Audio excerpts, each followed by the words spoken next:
Selanjutnya untuk output prioritas tahun 2021, bidang pengembangan desa dan pedesaan. Untuk pendampingan 74.953 desa yang hari ini sudah diupdate oleh Kementerian Dalam Negeri, yaitu 74.963 desa. Tapi kita belum dapat tembusan surat keputusan menterinya, sehingga masih menggunakan data 74953. Kita sudah minta, tapi belum dapat kiriman sampai sekarang. Nanti kalau sudah ada kiriman kita akan sampaikan kepada Bapak Ibu sekalian. Targetnya adalah 35.168 orang, alokasinya 1,74 triliun. Nah, sekaligus ini tadi merespon apa yang disampaikan oleh Pak Joni Allen. Jadi sebagaimana yang sudah berkali-kali kami laporkan di dalam forum yang terhormat ini, bahwa terkait dengan pendamping desa kita tidak membuka rekrutmen karena kita lagi konsolidasi untuk peningkatan kapasitas dan manajemen agar dana yang dikeluarkan ini betul-betul berdampak positif bagi pemanfaatan dan penggunaan dana desa di 74.953. Oleh karena itu, ketika ada saran dan pertimbangan dari Bapak Ibu anggota Komisi 5 untuk menurunkan jumlah rasio antara pendamping dengan jumlah desa yang didampingi, sampai hari ini kami belum melakukan penambahan karena fokus kami adalah peningkatan kapasitas supaya apa yang menjadi tugas kita selama ini bisa kita laksanakan secara maksimal. Yang kedua, sekaligus terkait dengan gaji yang tadi disinggung, tentu nanti secara normatif akan kita laporkan, tetapi perlu juga kami singgung pada kesempatan ini bahwa mulai tahun 2021 ini penanganan pendamping desa fokus kita laksanakan di kementerian, bukan di dekon dengan melakukan manajemen dekon. Kalau kemarin pengelolaan pendamping ini dekon, sehingga pembinaan, penggajian, pengawasan dan lain-lain dilakukan secara dekon. Mulai 2021 semua kita lakukan dengan IT, dengan aplikasi, sehingga kita bisa melakukan monitoring one by one, satu persatu terhadap 35.168 orang yang daftarnya sebagaimana hasil rapat kita dulu sudah kita kirim daftar pendamping se-Indonesia pada tanggal 7 Desember 2020 sebagai tindak lanjut atas rapat kerja tanggal 18 November 2020. Bentuknya bentuk soft file, karena kalau dibentuk hard copy nanti terlalu tebal dan saya khawatir malah nggak terbaca. Jadi 7 Desember 2020 sudah resmi kita kirim ke Bapak Ibu pimpinan dan anggota Komisi 5. Kemudian yang terkait dengan sistem penggajian pendamping itu ada surat dari putusan dari Kementerian Keuangan, nanti kita kirimkan suratnya terkait dengan SBML, satuan biaya masuk lainnya, pokoknya itulah, saya juga agak begitu hafal. Nah, kemudian yang terkait dengan tadi misalnya ada dirjen yang masih PLT.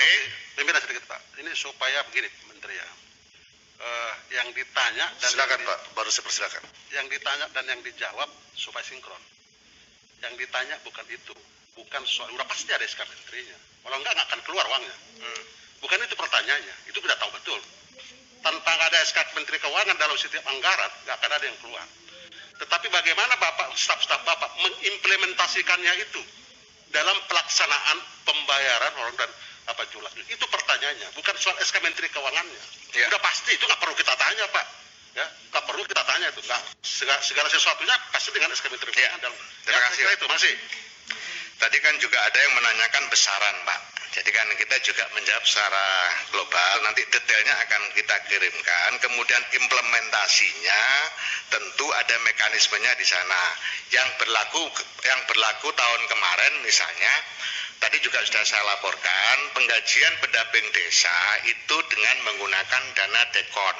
Jadi dana kementerian yang ditaruh di daerah, kemudian pendamping desa dikelola oleh daerah. Nah itulah yang kemudian beberapa permasalahan kita tidak bisa langsung menindaklanjuti. Nah sekarang kita coba kita tarik, sehingga misalnya permasalahan dari Pak Johnny Allen misalnya, atau permasalahan dari Pak Edi, tadi Edi Santana, bisa kita langsung tidak lanjuti, kita cek. Nah kemudian apa yang diharapkan oleh Pak Edi akan bisa kita tidak lanjuti. Nah itulah makanya kita terus berupaya untuk meningkatkan kapasitas mereka dengan aplikasi Pak, dengan aplikasi, dengan istilah kami adalah daily report. Jadi laporan harian, meskipun sebenarnya tidak harian, bisa mingguan. Tetapi di situ selama ini pakai FIN. FIN itu berjenjang. Nah dengan berjenjang itu akhirnya subjektivitasnya terlalu tinggi. Nah kita akan bangun satu sistem yang objektif betul, sehingga sebenarnya di masing-masing pendamping itu bisa melakukan menilai dirinya sendiri apakah layak untuk diperpanjang atau tidak. Dengan pola ini siapapun bisa melihat. Nanti kalau Komisi 5 juga ingin mendapatkan laporan pergerakan seperti yang tadi akan kita sampaikan. Misalnya sekarang tahun 2020 kemarin masih menggunakan FIN karena memang sistemnya kita belum masuk. Di 2021 ini per Januari kita sudah menggunakan aplikasi. Jadi masing-masing pendamping desa di semua tingkatan melakukan pelaporan, dan dari pelaporan itu bisa kita lihat bagaimana kinerjanya. Sekaligus ini menjawab terkait dengan tugas pokok fungsi pendamping yang tertuang di dalam permen, ada permen pendampingan desa.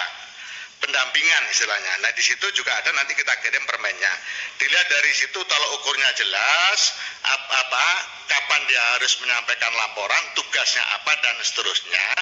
Yang pasti Pak, mohon maaf terkait dengan pendamping desa, tidak mungkin pendamping desa bisa melakukan intervensi terhadap desa. Dalam konteks misalnya mengintervensi kepala desa.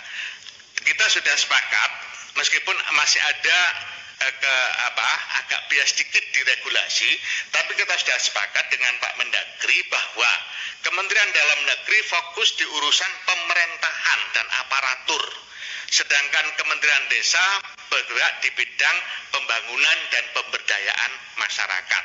Nah, ini selesai di tahun ini. Tahun kemarin masih tarik menarik antar dirjennya. Ini sudah dinyatakan oleh Pak Mendagri sendiri, bahkan di tingkat dirjen pun sudah kita pertemukan supaya jelas posisinya, karena masih ada multitafsir terhadap regulasi. Nah daripada berjibaku di dalam multitafsir, kemudian kita ambil kebijakan secara politik. Pak Mendagri menyatakan Kementerian Dalam Negeri di desa urusan pilkades, urusan aparatur desa, urusan pemerintahan desa, sedangkan Kementerian Desa urusan pembangunan dan pemberdayaan, dan tentu fokusnya justru pada penggunaan dana desa. Nah itu yang